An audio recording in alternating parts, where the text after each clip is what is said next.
Here is a stat that should stop you cold. The median retirement savings for Americans between the ages of 35 and 44 is roughly $45,000, not 450,000, 45.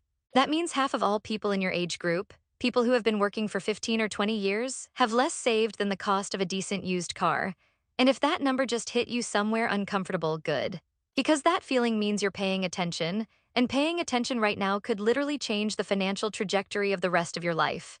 I've spent years in the personal finance space studying the habits, the mistakes, and the turnaround stories of people who felt exactly where you might be sitting right now. And I want to be honest with you today in a way that most financial content just isn't. Here's what I'm going to give you in the next 10 minutes. A clear breakdown of where you actually stand, a realistic roadmap for catching up even if your savings account looks embarrassingly empty, and one insight at the end of this video that completely reframes the way you think about starting late.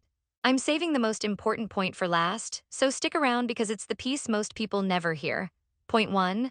The benchmarks that make you feel like a failure were designed to make you feel like a failure.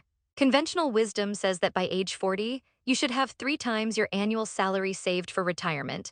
If you earn $70,000, that's $210,000 sitting in retirement accounts. Sounds reasonable until you realize that the median reality is 45,000. The financial industry loves throwing these scary benchmarks around because anxiety is good for business. Anxious people buy products, hire advisors, and pay fees. So understand that the target isn't wrong, but measuring yourself against it without context is just a recipe for shame and paralysis. The real question isn't whether you've hit some arbitrary milestone, it's whether your trajectory is moving in the right direction starting today, and that leads us directly into point 2. Point 2. Stopping the financial bleeding is step 1, and it takes one weekend. Meet someone like Jamie, 39 years old, decent job, good salary, and absolutely baffled at why every month ends basically the same way it started.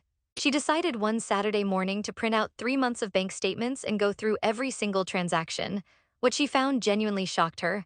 Subscriptions she'd forgotten about, a gym she hadn't visited since before the pandemic, streaming services stacked 3 deep, a premium version of an app she barely opened. These small, invisible charges added up to over $300 per month. That's more than $3,500 per year evaporating silently. She also refinanced a high-interest personal loan and freed up another $100 monthly. In 30 days, without changing her lifestyle in any meaningful way, she had nearly $500 per month available to redirect toward her future. Your action here is simple. Schedule one weekend this month to audit every recurring charge in your life. Treat it like you're hunting for money because you are. That found money becomes the seed of everything that follows. Point 3. High-interest debt is not a debt problem. It's a math emergency. Credit card debt charging 20% interest isn't just annoying, it is mathematically destroying your ability to build wealth. Every dollar you owe at 20% is a dollar that needs to earn 20% just to break even. No consistent investment strategy on earth reliably beats that guaranteed loss. So before you open a brokerage account, before you chase any investment trend, before you do anything else, eliminating high-interest consumer debt is the highest return move you can make with your money. Use the debt avalanche method. List your debts by interest rate, highest to lowest, and attack the top one with everything you have while paying minimums on the rest. It's not glamorous, it's not exciting content, but it is the fastest mathematical path forward. Once that debt disappears, every dollar that was going to interest payments becomes a weapon for building actual wealth. Point 4. Your emergency fund is not optional, it's structural. Here's what most people get wrong about saving for emergencies. They treat it like a nice-to-have, something they'll build eventually. But without 3 to 6 months of essential expenses sitting in a high-yield savings account, you are one bad month away from dismantling any progress you make. A surprise medical bill, a car repair, a job disruption, and suddenly you're back on the credit card. Back in debt, back to square one. The emergency fund breaks the cycle permanently. It transforms financial chaos into manageable turbulence. If you can't afford to build a full fund immediately, start with $1,000 as a firewall, then systematically grow it. This isn't the exciting part of the money conversation, but it's the foundation that holds everything else up. Still with me? Good, because this next part is where most people completely go wrong, and it's actually the thing that separates people who catch up from people who just feel bad about not catching up forever. Point 5. The 401k match you're ignoring is free money walking out the door every single paycheck.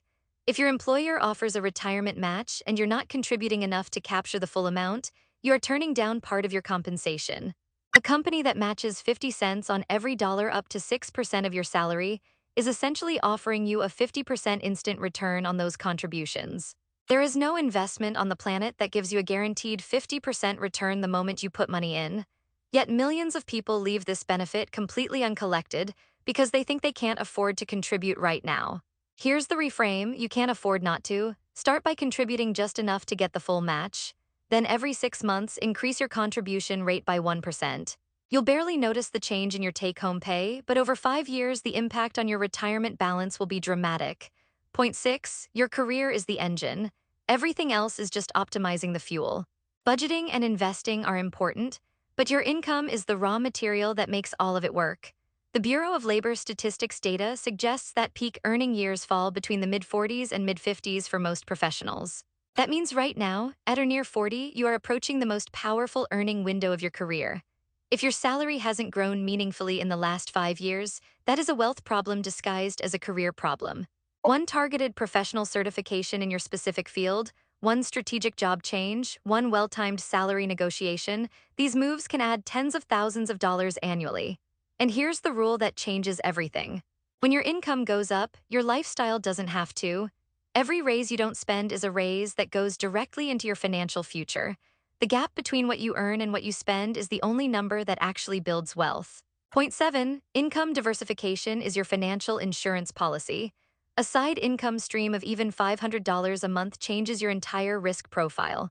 Not because $500 is life-changing money on its own, but because having any income flowing from a second source means that losing your primary job is a setback instead of a catastrophe. Consulting, freelancing, dividend income from investments, even a small digital product. Something that generates revenue independent of your 9 to 5 gives you breathing room, negotiating power, and psychological stability during uncertain times. You don't need to build an empire, you need a buffer. Now, here's the insight I promised you, the one that reframes everything. Starting aggressively at 40 often produces more wealth than starting passively at 25. Think about that for a second. Run the actual numbers. Someone who invests $200 a month from age 25 consistently ends up with around $700,000 by 65 at average market returns. But someone who starts at 40 and invests $1,500 a month ends up with well over $1 million by the same age. The late starter contributed more total dollars, yes. But the crucial difference is contribution intensity. At 40, your earning power is significantly higher than it was at 25.